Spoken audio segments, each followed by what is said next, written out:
أشهد أن محمد رسول الله। হুজুর দাঁড়ান।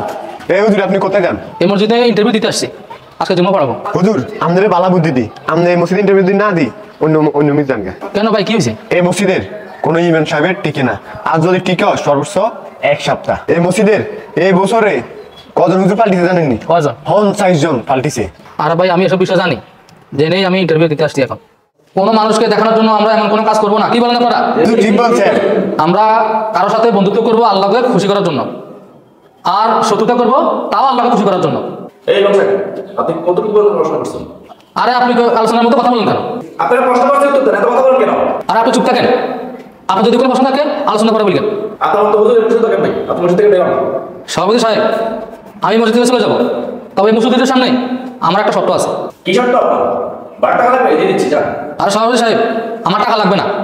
আমার শর্ত হলো আপনি যদি এই মুসলিমদের সামনে সূরা ফাতিহা সহি শুদ্ধভাবে বলতে পারেন আর 2 রাকাত নামাজ পড়তে পারেন, তাহলে আমি এই মসজিদ থেকে চলে যাব।